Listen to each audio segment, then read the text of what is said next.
Mamá, ya se acerca la Navidad. ¿Por qué no vuelves? Toda la familia te espera. La voz de Michael resonó por el teléfono, deliberadamente cálida, casi ensayada. Llevaba un dejo de alegría exagerada, como la de un vendedor que se esfuerza demasiado. Era mi hijo, mi sangre, pero la voz me sonaba extraña, casi irreconocible.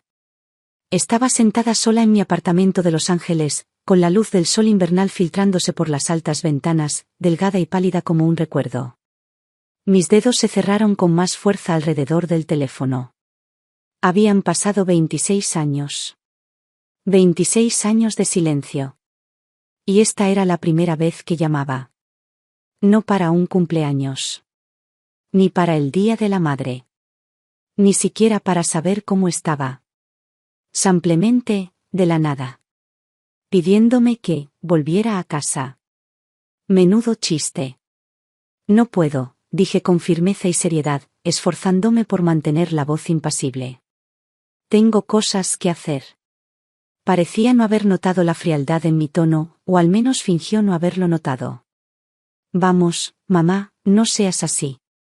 Papá dijo que si estás dispuesta a volver, podemos olvidar el pasado. ¿Y pasar las fiestas sola? ¡Qué triste!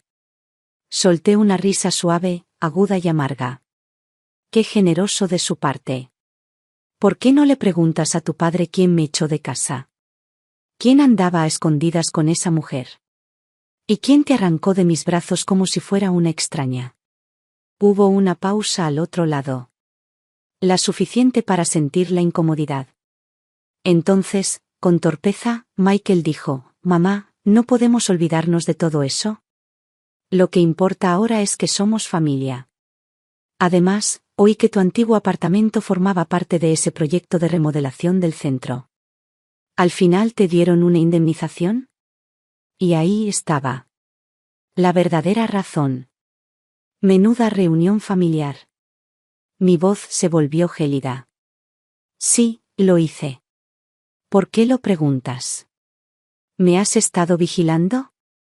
Se apresuró a intervenir, intentando parecer herido. No, no. Mamá, no es así. Es que, mi prometida y yo nos casamos. Y, bueno, el mercado inmobiliario está descontrolado. Ni siquiera podemos reunir la entrada. Si pudieras ayudarnos un poquito, sería un mundo. Sentí que la sangre se me escapaba de las yemas de los dedos. Aún así, mantuve la calma.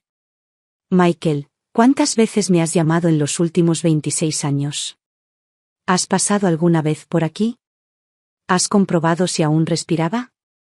¿Y ahora qué? ¿De repente recuerdas que tienes madre? ¿Por qué mi cuenta bancaria ha aumentado un poco? Suspiró, impaciente. Mamá, no seas tan dura. Me estoy esforzando, ¿vale? Ayúdanos con la entrada y te juro que vendré a visitarte siempre. Respiré lenta y profundamente, reprimiendo la ira. Que quede claro, Michael. Ni un solo centavo de ese dinero va a ser para ti. Lo gané yo. Sobreviví 26 años, solo. Ese dinero es mío. No puedes venir ahora a reclamar solo porque decidiste contestar el teléfono. Soy tu hijo. Espetó, alzando la voz. ¿Cómo puedes hacerme esto? ¿Hijo? Mi risa salió hueca. ¿Dónde estabas cuando necesitaba un hijo? Cuando no tenía nada ni a nadie. Ya no puedes usar esa palabra. ¿Quieres mi dinero? Sigue soñando. Tú, tu padre, ninguno de ustedes recibirá un centavo. Y con esto colgué. Por un momento, me quedé inmóvil en el sofá, sintiendo como si me hubieran quitado el aire. Entonces, las lágrimas brotaron, calientes, rápidas y silenciosas. No de tristeza, sino de rabia. Rabia porque todavía se atrevían a ondear la bandera de la familia, como si significara algo. Rabia porque, incluso después de todo este tiempo, una parte insensata y desesperada de mí esperaba que esa llamada significara algo real. El teléfono volvió a sonar. Mis palmas, recién secas, empezaron a sudar por todas partes. Identificador de llamadas, Richard Carter. Me quedé mirando el nombre familiar durante unos segundos, luego finalmente presioné responder. Si tienes algo que decir, dilo. Intenté mantener la voz firme, aunque sabía que, sin importar cuánto tiempo hubiera pasado, escuchar su voz nunca dejaba de despertar algo en mí. Ellen, no seas así, dijo, con la misma falsa suavidad en el tono. Llevamos años divorciados, sí, pero aún tenemos un hijo, ¿verdad? Se casa pronto, quizá podrías ayudarlo, contribuir para una casa o algo. ¿Ayudarlo? Solté una risa fría. Richard, ¿qué cara tienes? ¿Quién me echó de casa hace tantos años? ¿Quién me cerró la puerta en las narices con nuestro hijo de 3 años en brazos? Ahora que tengo un poco de dinero, ¿de repente vuelvo a ser tu ex esposa? Su tono cambió, ahora más brusco, dejando de lado las cortesías. Ellen, eso fue hace mucho tiempo. ¿Por qué seguir sacando el tema? Además, no te estás haciendo más joven. No es que necesites todo ese dinero. ¿Por qué no? Lo interrumpí. No has cambiado. Sigues siendo un descarado. Escúchame bien, porque solo te lo voy a decir una vez, no vas a recibir ni un céntimo. Ni lo pienses. No esperé respuesta. Colgué. El teléfono cayó con un golpe sordo en el cojín del sofá. Me recosté en la silla y exhalé, una respiración larga y profunda. Afuera, el atardecer estaba en todo su esplendor, pero dentro de mí, todo eran nubes grises y truenos.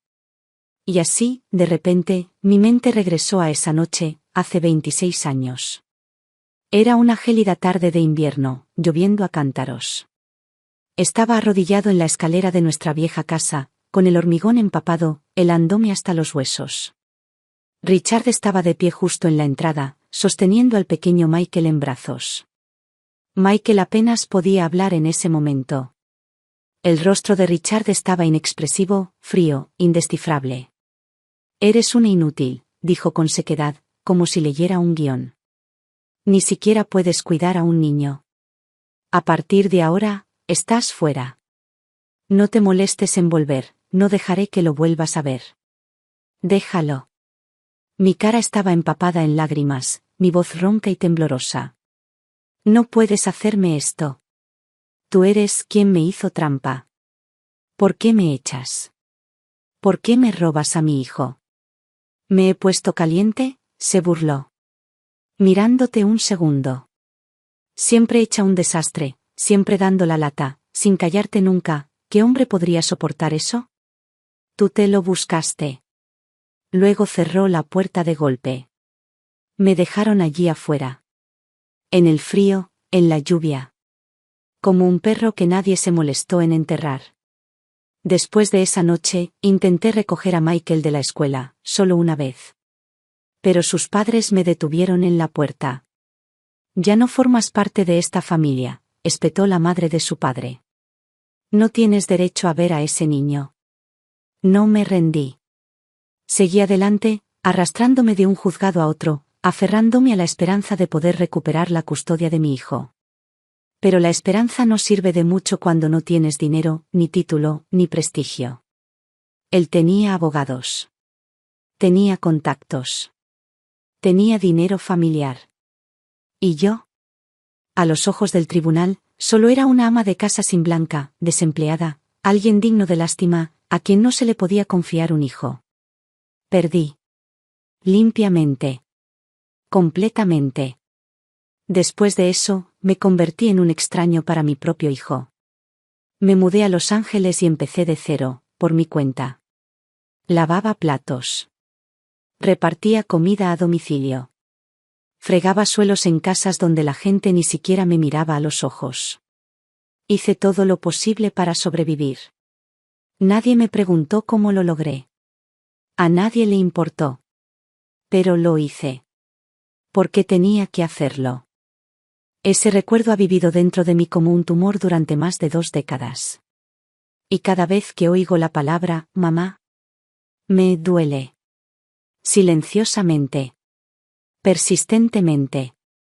cogí el teléfono y llamé a Marilyn, mi mejor amiga, la mujer que me salvó cuando no tenía nada más que el orgullo destrozado y un apartamento vacío. Tenías razón, Marilyn, dije con la voz ronca. No puedo dejar que vuelvan con engaños. No van a recibir ni un céntimo. Ni uno solo. Claro que no. Espetó, como si estuviera dando un golpe en la mesa. Ellen, has sufrido más de lo que nadie imagina.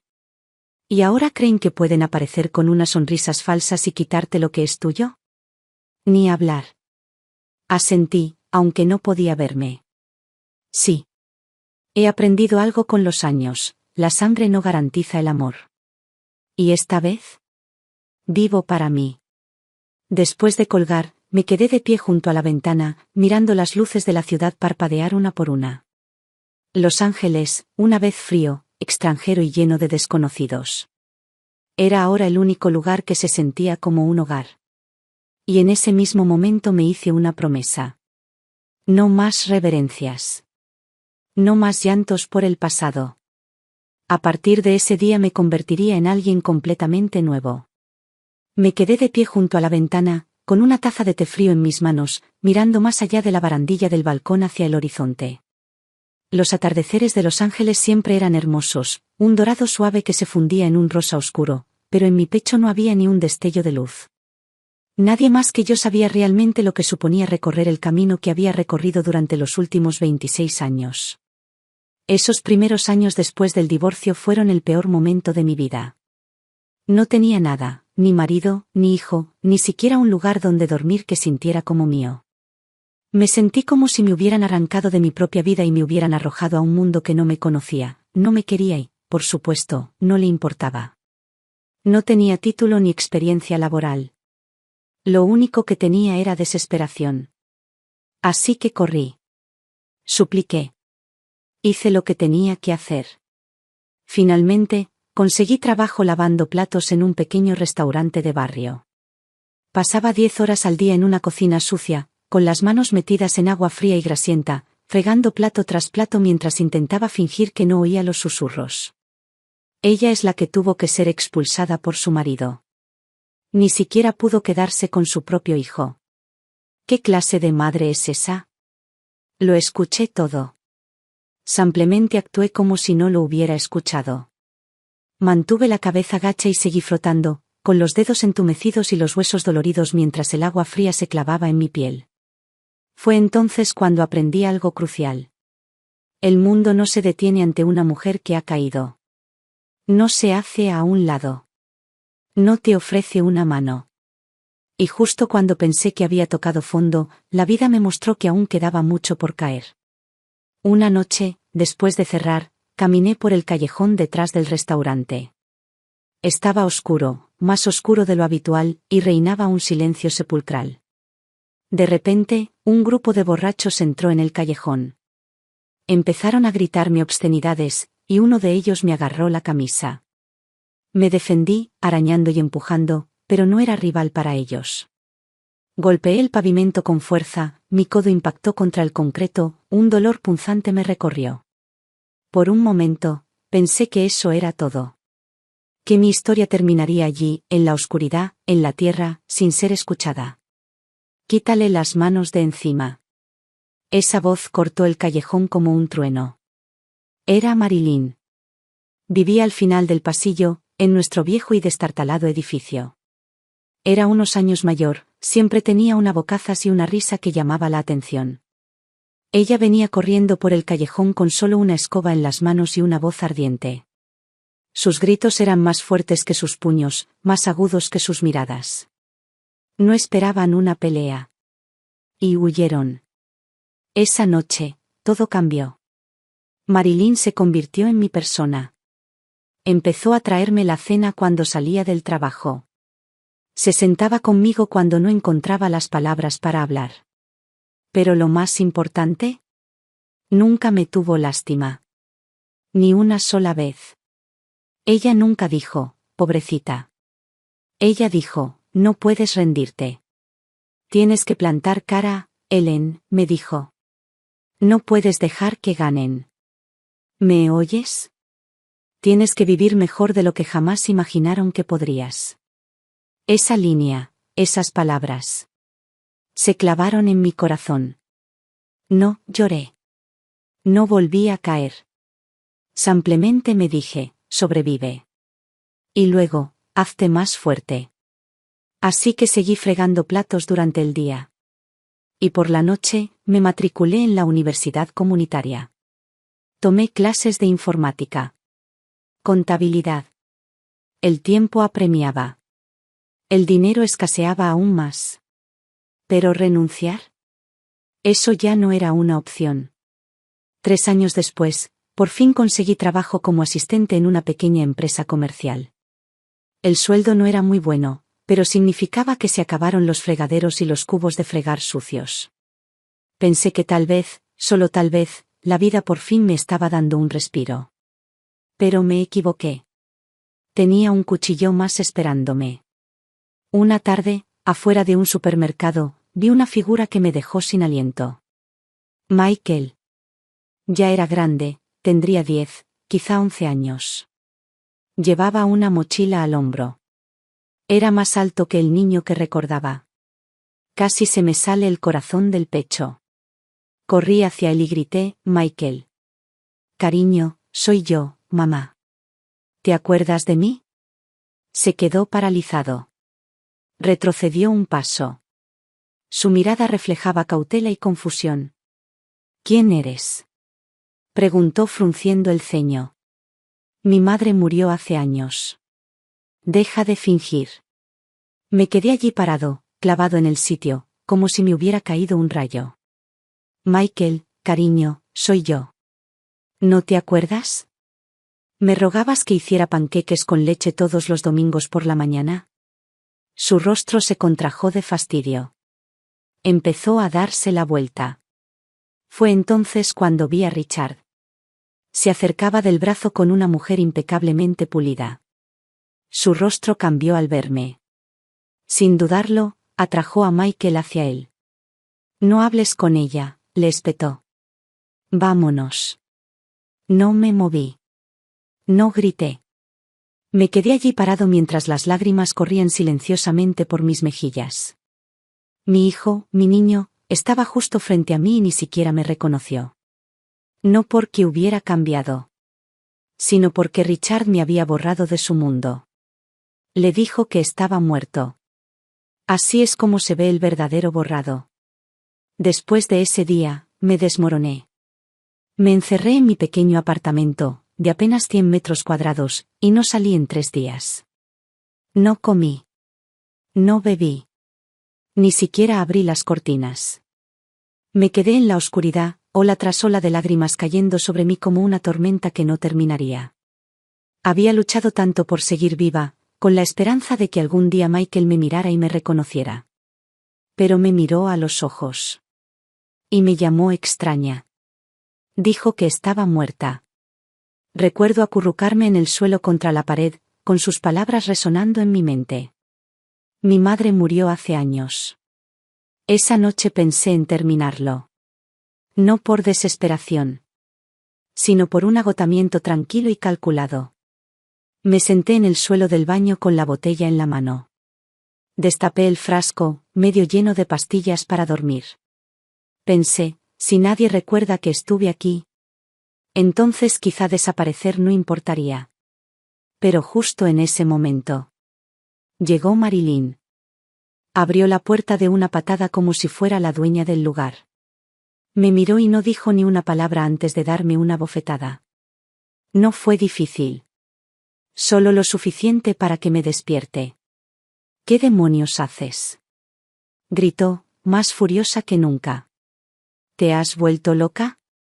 ¿Quieres morir y entregárselo todo a esos 2 cabrones en bandeja de plata? Eso es lo que estás haciendo. Mueres, y ellos se lo llevan todo, limpio, fácil, gratis. ¿Es eso lo que quieres? Cada palabra que decía era como una cuchilla en mi pecho. Pero no lloré. De alguna manera, ella me había quitado las lágrimas. Piensa en todo lo que has sobrevivido estos últimos 20 años, dijo. ¿Y ahora quieres rendirte? ¿De verdad vas a dejar que ganen?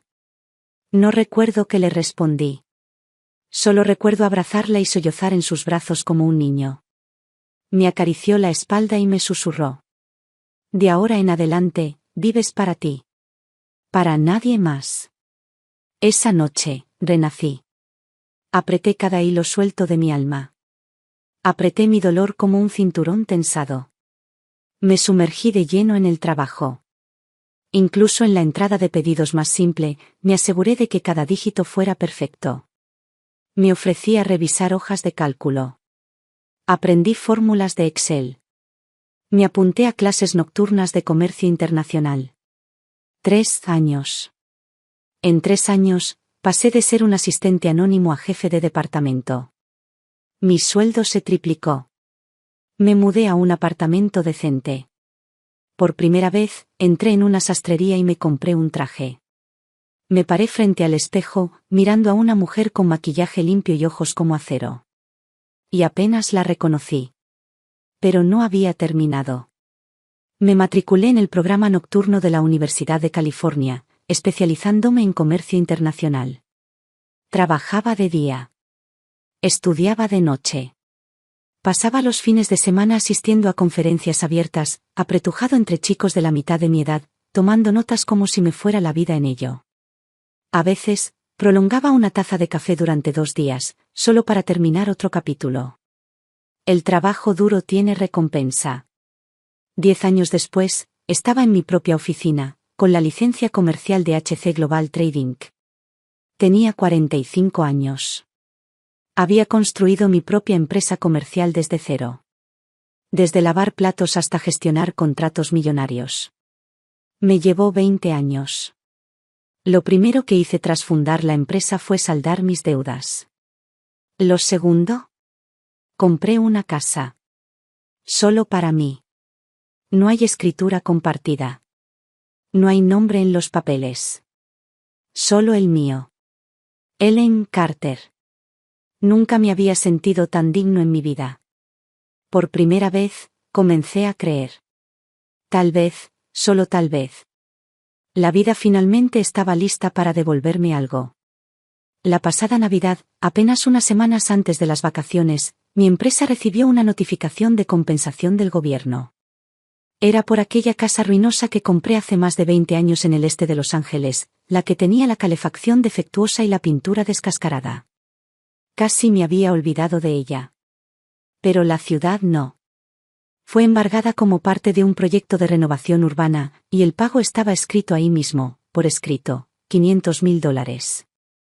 Recuerdo reírme a carcajadas al ver el número. Después de todo, el destino se acordó de mí. Recordó mi sufrimiento. Había planeado utilizar el dinero para expandir mi negocio y tal vez finalmente comprarme una pequeña casa junto al mar para jubilarme. Pero antes de que pudiera terminar de redactar el plan, los fantasmas de mi pasado regresaron arrastrándose.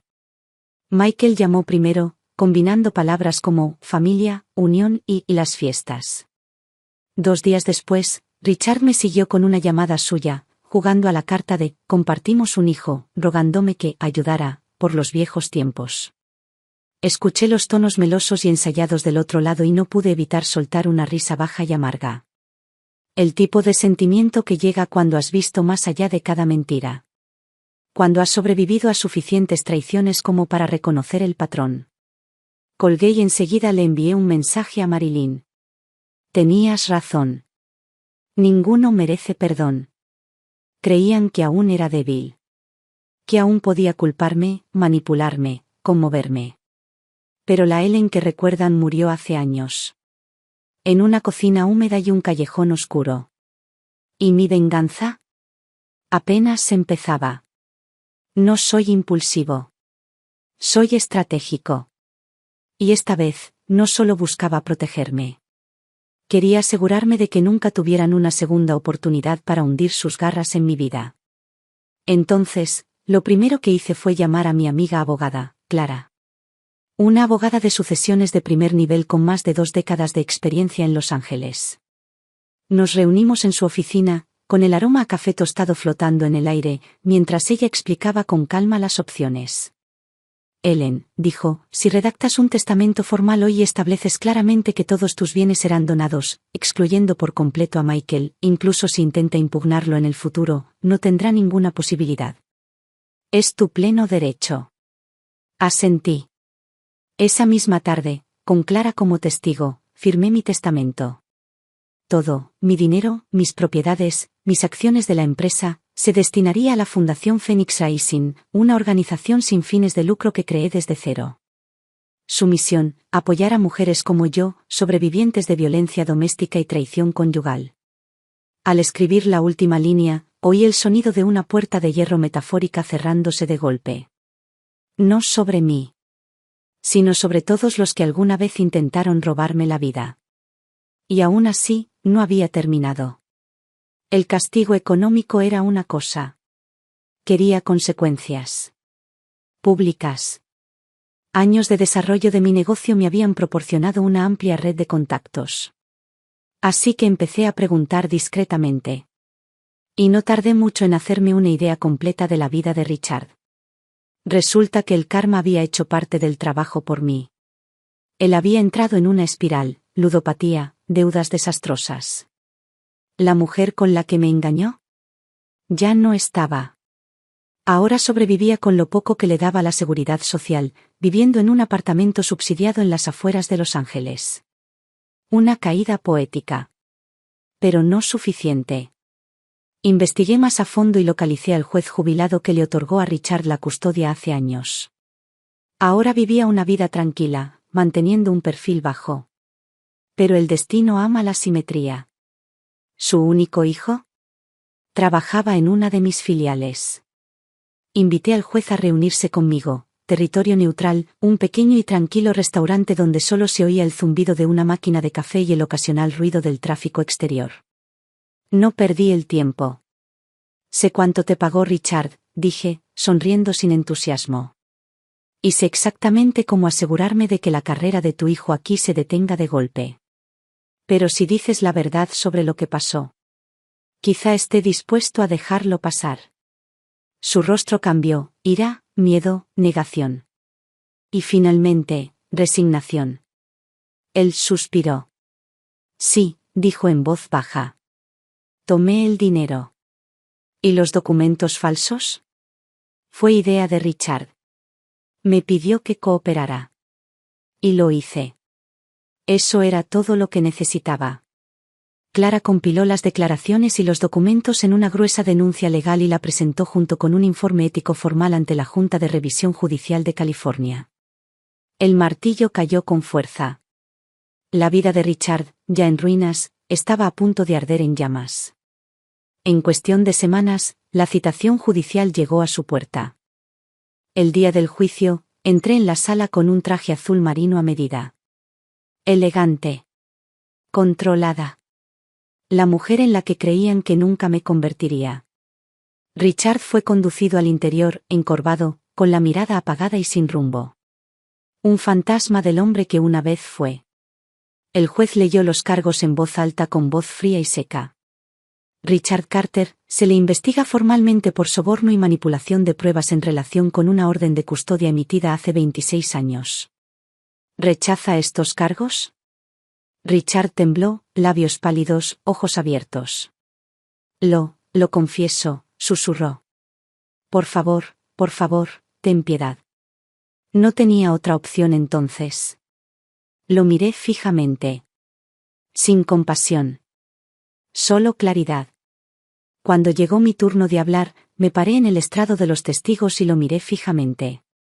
Hace 26 años, me echó de mi propia casa, dije con voz firme y cortante. Me quitó a mi hijo.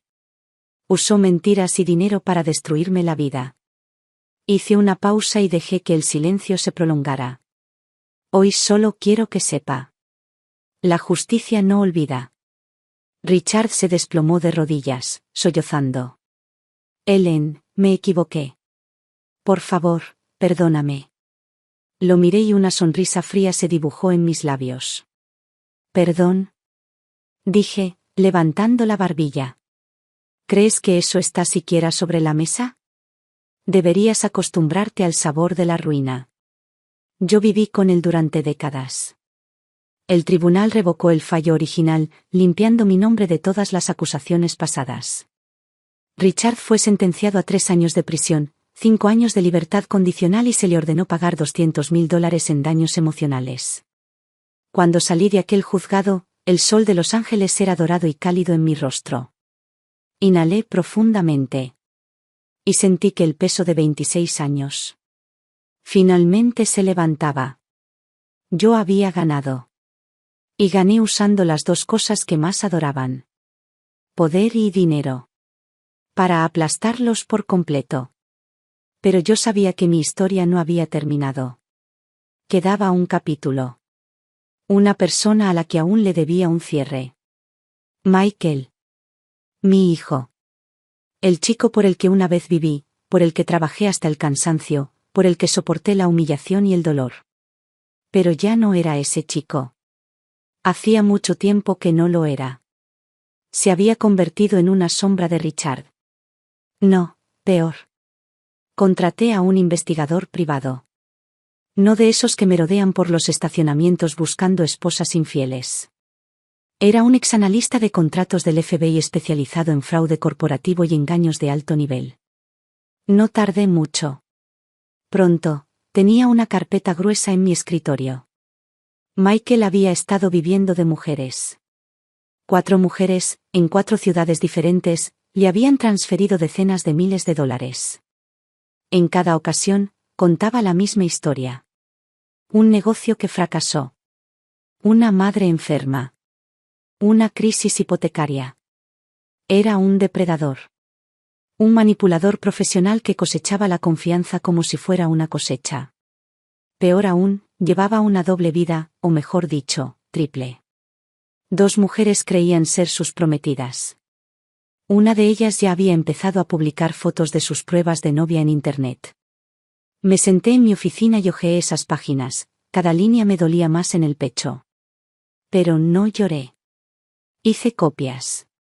Una para cada mujer. Sobres anónimos. Dentro de cada uno, el informe y una nota manuscrita mía. Mereces un futuro más limpio. También presenté una denuncia anónima ante la Oficina de Fraude Financiero de California, adjuntando una cadena completa de pruebas. Menos de una semana después, recibí una respuesta. Caso aceptado. Y entonces. Empezó. Era viernes. Acababa de terminar una conferencia telefónica cuando sonó mi teléfono. Miguel. Contesté. Mi voz sonaba tranquila. ¿Has oído que lo has estado pasando mal últimamente?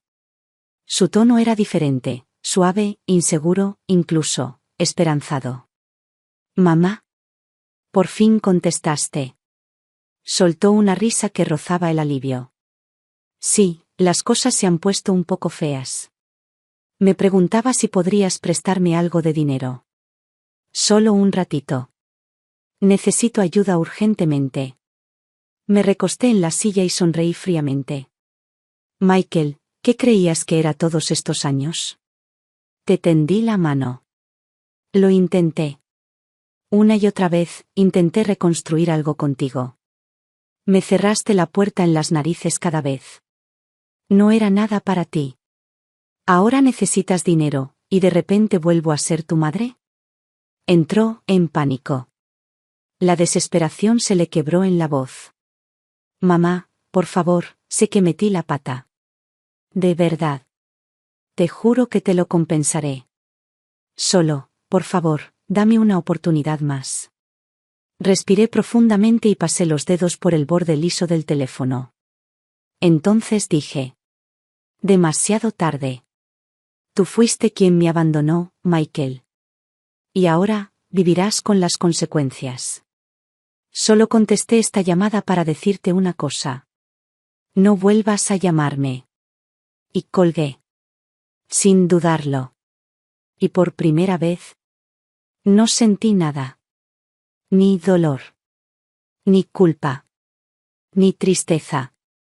Solo silencio. Y paz. Michael fue finalmente acusado de múltiples cargos de fraude. Los medios de comunicación se hicieron eco de la noticia, y pronto su nombre, y su rostro, ocuparon la portada de todos los medios locales. Su reputación profesional se desmoronó. La imagen que se había forjado se desvaneció de la noche a la mañana. Al final, pagó el precio de todo lo que había hecho. Mientras tanto, mi vida había alcanzado silenciosamente nuevas alturas. Mi empresa se expandió a Nueva York y Chicago. Cerramos varios contratos millonarios y nos convertimos en uno de los nombres más importantes del sector. Por primera vez en mi vida, tuve el poder de elegir con quién quería trabajar. Tenía la libertad de decir que no. Pero el momento en que realmente me sentí curado no vino de ningún saldo bancario ni de ningún premio. Surgió al ver a otras mujeres ascender, gracias a mí. Fundé la Fundación Phoenix Rising con una misión simple. Asegurarme de que ninguna mujer tuviera que pasar por lo que yo pasé. Ninguna mujer debería ser expulsada de su hogar, olvidada por su hijo o ridiculizada frente a un fregadero lleno de platos mientras la llaman lavada. Quería darles opciones. Quería darles poder. Ofrecimos vivienda de emergencia, asistencia jurídica, terapia de trauma y programas gratuitos de capacitación laboral.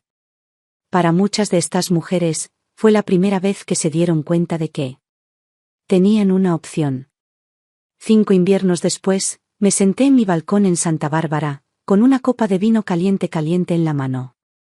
La nieve cubría las montañas a lo lejos, una nevada inusual en California que brillaba suavemente bajo el atardecer. Llevaba un chal de cachemira color crema. A mis pies, mi viejo gato tomaba el sol perezosamente. A mi lado, sobre la mesa, había una carta que acababa de entregarme mi asistente. Era del Consejo de Contribución Social de Los Ángeles.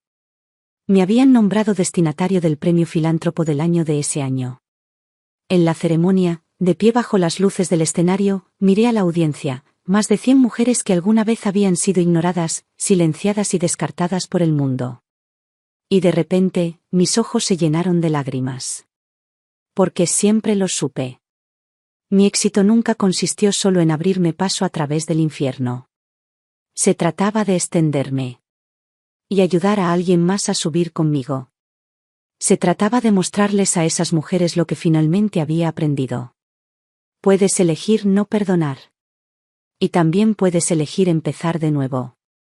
Esa tarde, la luz del sol entraba a raudales por las ventanas que iban desde el suelo hasta el techo mientras yo estaba sentado revisando una nueva propuesta para un proyecto de refugio comunitario. Mi ama de llaves se acercó en silencio. Señora Carter, dijo en voz baja, tiene una llamada.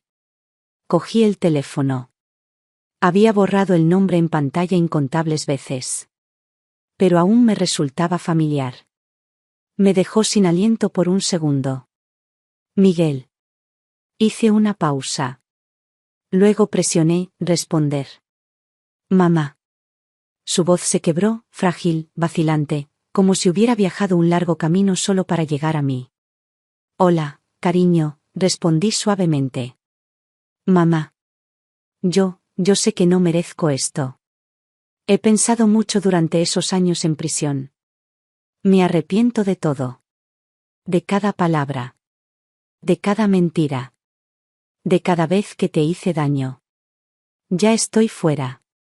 Conseguí un trabajo, un pequeño trabajo de ventas. Nada del otro mundo. Lo estoy intentando. ¿Te gustaría verme? ¿Solo una vez? Cerré los ojos. Respiré hondo. No sabía qué decir. Ni siquiera sabía lo que sentía. No le contesté. Simplemente colgué el teléfono y me senté en silencio en el sofá. Esa noche, apenas dormí. Incluso con las gruesas cortinas corridas, no pude bloquear la voz que resonaba en mi cabeza. Mamá, soy yo. La voz de Michael sonaba más vieja. Agobiada. Cada palabra estaba impregnada de una culpa que parecía real. Y por primera vez en años, me quedé mirando el techo hasta el amanecer. La luz del sol tocó mis sábanas antes de que finalmente me moviera.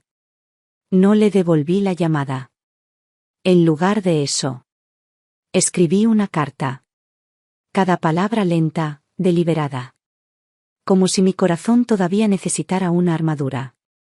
Dice así: Miguel. Si quieres una oportunidad, siéntate y dime la verdad. Ni por ti.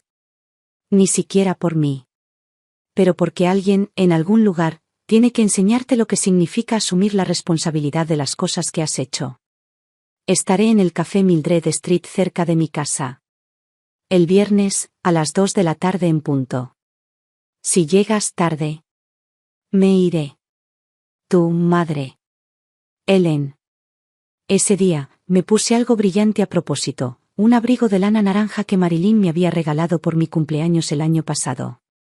Tienes que dejar de esconderte en los colores de tu pasado, me había dicho. No más gris. El café de la calle Mildred era un sitio antiguo, sin pretensiones. Las mesas estaban un poco desgastadas y las sillas de madera crujían si te quedabas sentado mucho tiempo. Pero el aire siempre estaba limpio y nunca había demasiado ruido. Eso era lo que me gustaba. Llegué 30 minutos antes.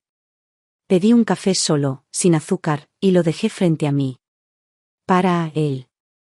Exactamente a las 2 en punto, entró por la puerta. Lo reconocí, pero tardé un momento. Llevaba el pelo corto y parecía más delgado, con las facciones más definidas. Su chaqueta estaba descolorida, de esas telas que se han lavado cientos de veces. Tenía los nudillos rojos y en carne viva, como si hubiera estado levantando cosas sin guantes. Nos miramos a los ojos por un segundo. Entonces se acercó. No se sentó enseguida. Se paró frente a mí, con una apariencia pequeña que no le había visto desde que tenía 10 años y lo pillaron mintiendo sobre un jarrón roto. Avergonzado. Cuidado. Señalé el café. Él susurró un gracias y se sentó lentamente. Durante varios minutos no dijimos nada. El aire entre nosotros se sentía denso, como algodón. Podía oír mi propio latido, constante y lento. Él habló primero. Mamá, he cambiado de verdad. Su voz era baja y ronca. Pasé mucho tiempo en prisión pensando. Escribiendo cartas que nunca me atreví a enviar. Asentí y no dije nada. Ahora tengo un trabajo, ventas. De principiante. Pero lo estoy intentando, te lo juro. No he mentido. No he aceptado ni un solo centavo que no sea mío. Aún así, no respondí. Solo golpeé el borde de la taza con el dedo, un ritmo suave y uniforme. Sé que fui horrible. Te mentí. Les mentí a todos. Pero quiero ser alguien de quien puedas estar orgulloso. Finalmente levanté la vista. Tenía los ojos húmedos y parpadeaba demasiado rápido. Michael, dije en voz baja. ¿La mujer que tienes hoy sentada frente a ti? Tardó 26 años en construirse. No puedes deshacer eso con 3 frases bonitas y un café. Se mordió el labio y no discutió. Suspiré, dejando que mi voz se suavizara. No vine aquí a perdonarte. Vine a preguntarte si estás listo para afrontar de verdad lo que has hecho. Él asintió.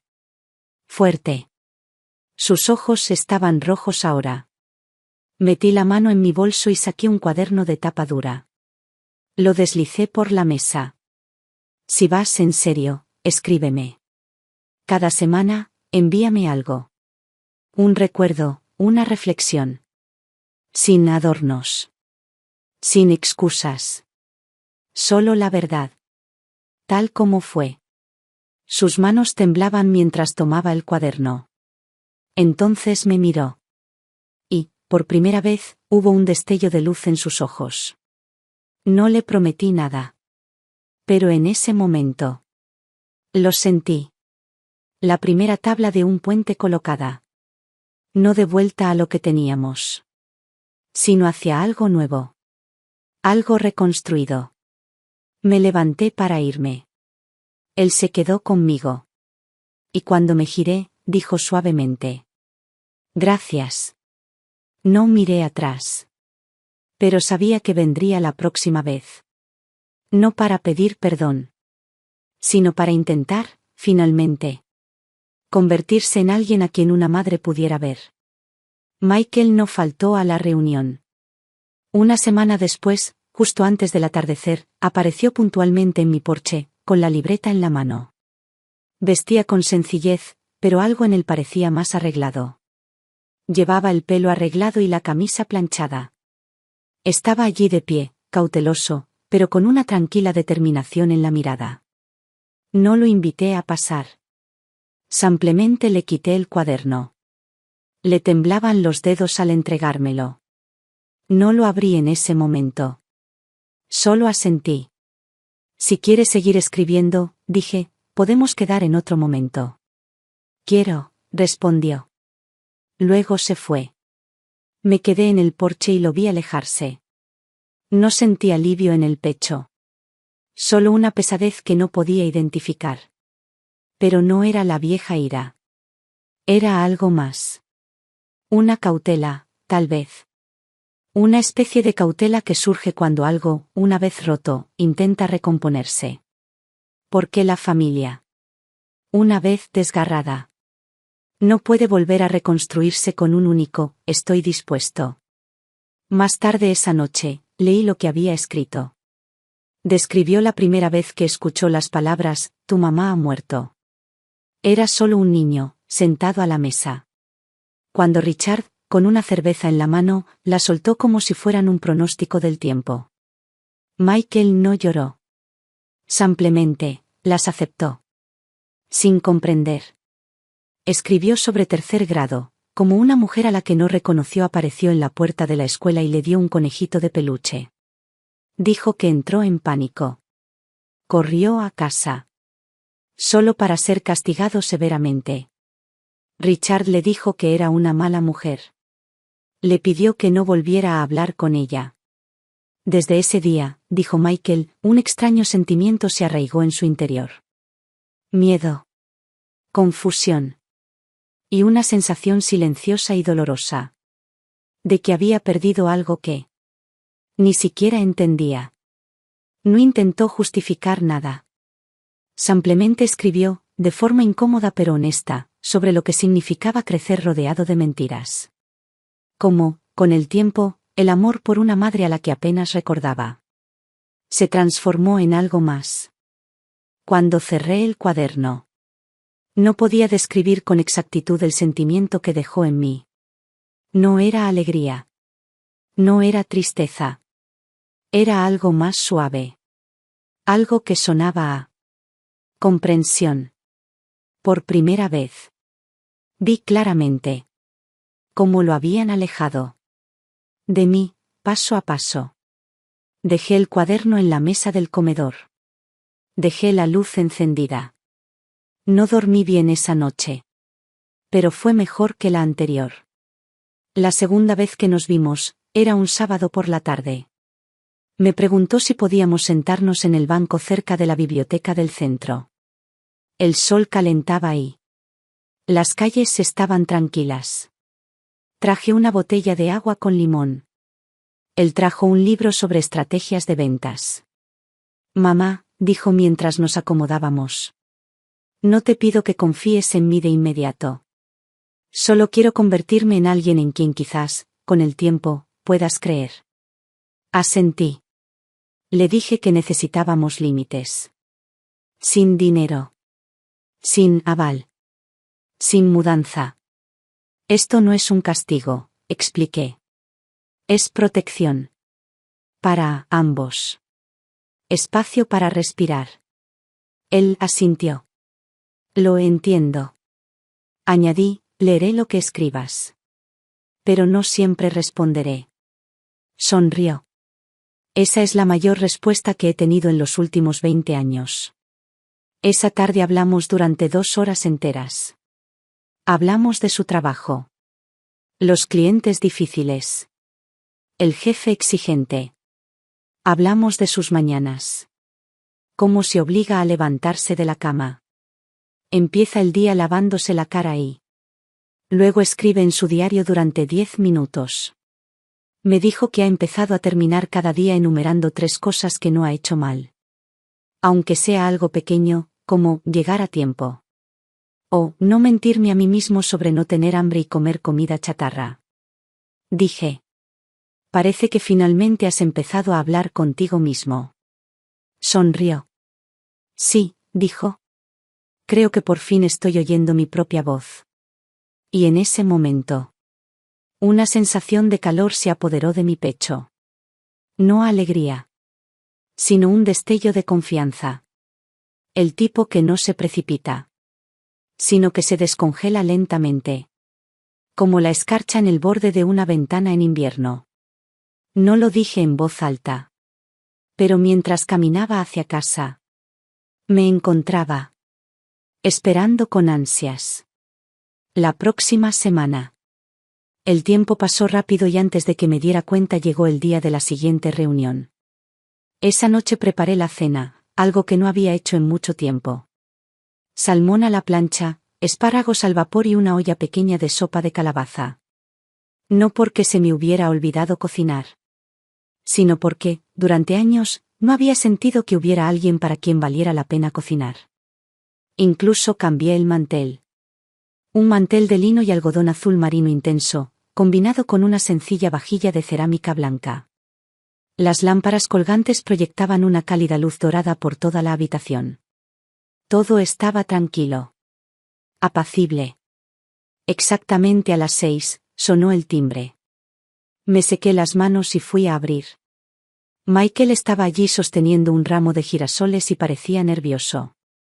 Recuerdo que antes te gustaban los girasoles, dijo. No estaba seguro de si todavía te gustan. Tomé las flores y asentí. Gracias. Nada de charlas triviales. Sin dramatismos. Solo una bienvenida discreta. Le pedí que se quitara los zapatos y entrara.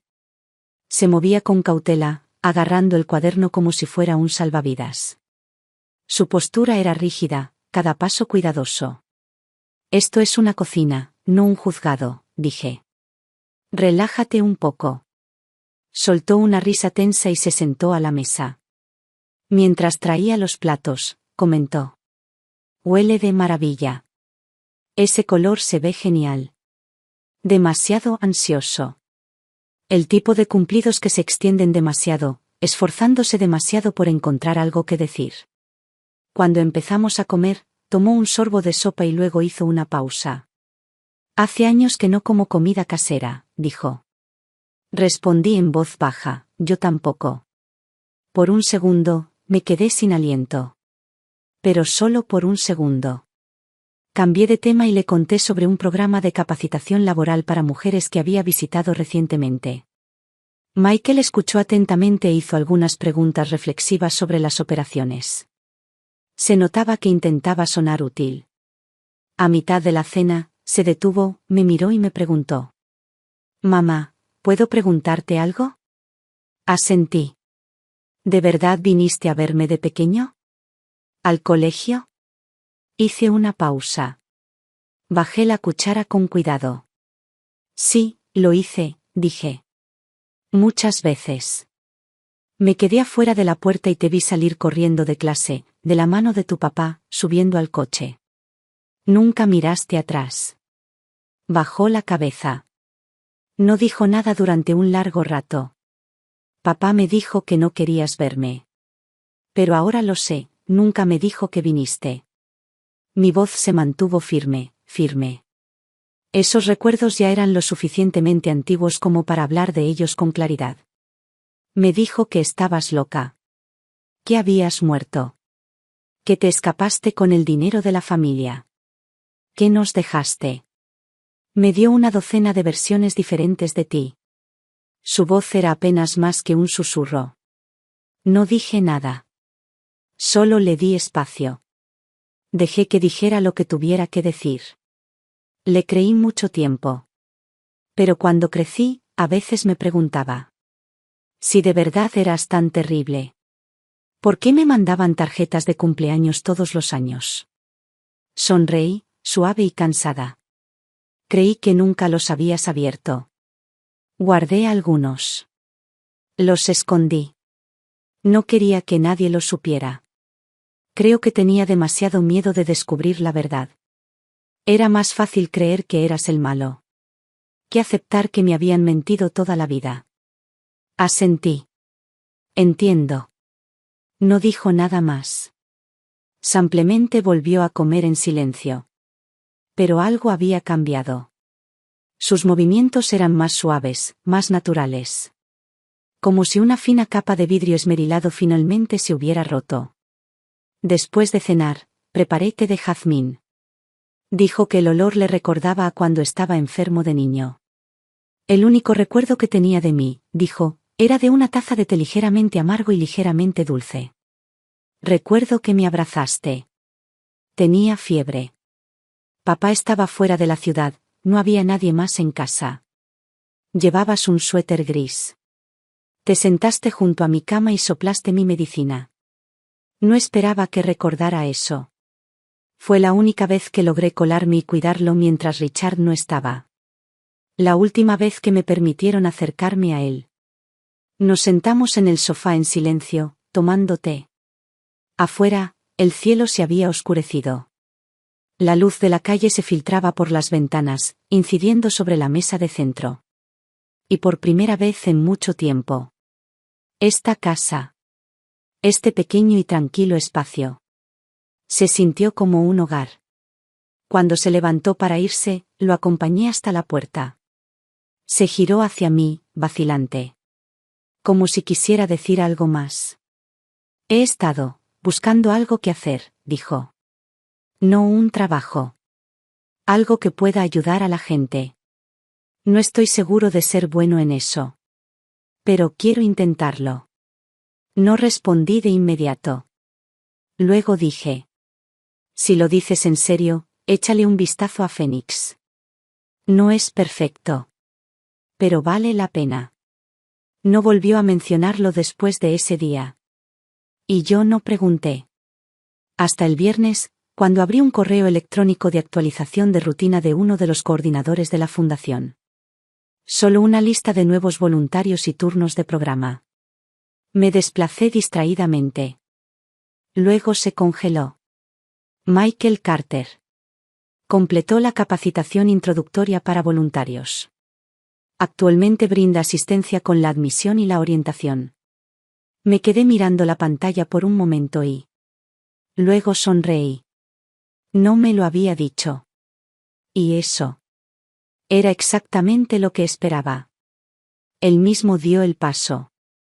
Sin esperar a que yo le despejara el camino. No porque yo lo llevé allí. Pero porque por una vez.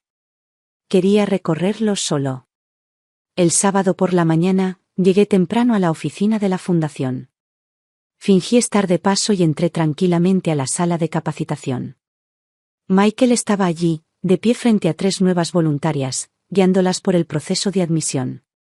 Sus movimientos eran un poco torpes, pero su tono era firme y concentrado. Tomaba notas mientras hablaba, haciendo pausas para asegurarse de que entendían. Cuando me vio, hubo un destello de sorpresa en sus ojos. Pero no pánico. Solo un pequeño asentimiento. Luego volvió a lo que estaba haciendo. Me senté atrás y escuché un rato. Después de terminar y despedir a las mujeres con cariño, se acercó y se sentó a mi lado. ¿Sabías que estaría aquí?, preguntó. No antes de hoy, sonreí. Pero el hecho de que no me lo dijeras. Me dice que querías hacer esto por tu cuenta. Bajó la cabeza y sonrió. Y en esa sonrisa vi algo que no había visto en mucho tiempo. Confianza. Ganada, no prestada. Simplemente no quería que te preocuparas más por mí, dijo. Asentí. En las semanas siguientes vi el cambio más claramente. Cuando venía a cenar, empezó a traer nuevas recetas para probar. Ya no esperaba a que le sirvieran. Ayudaba. Lavaba platos. Limpiaba encimeras sin que se lo pidieran. Empezó a hablar del futuro. No con vagos, algún día. Sino con planes claros. Estoy pensando en hacer un curso de administración, dijo una noche. Podría ser útil si la fundación amplía algunos de sus programas. Luego se ofreció como voluntario para una iniciativa de inserción laboral para sobrevivientes de violencia doméstica. Su tarea, organizar archivos y hacer llamadas a centros comunitarios. Pero un día, la directora del programa me tomó aparte. Me dijo que Michael había pasado 2 horas hablando con una mujer de 50 años en el programa. Lloró, dijo el director. Dijo, nunca imaginé que un hombre se sentaría y escucharía mi historia de principio a fin. Michael no me lo mencionó. Simplemente vino esa noche, dejó su cuaderno sobre la mesa y dijo: no escribí ningún cuento esta semana. Solo 3 nombres. Y 3 cosas que me dijeron. Abrí el cuaderno. La primera página decía: eres más fuerte de lo que crees. Esa noche no cenamos. En su lugar, tomamos té. En un momento, levantó la vista y preguntó: mamá, ¿cómo superaste todo esto al principio? Me quedé callado un rato. Luego dije: no lo logré. Me tropecé todo el camino. Él asintió lentamente. Lo entiendo. Y me di cuenta, no solo lo decía. Lo decía en serio. No fue simpatía. Fue resonancia. Empezaba a comprender. Que vivir no significa escapar del dolor.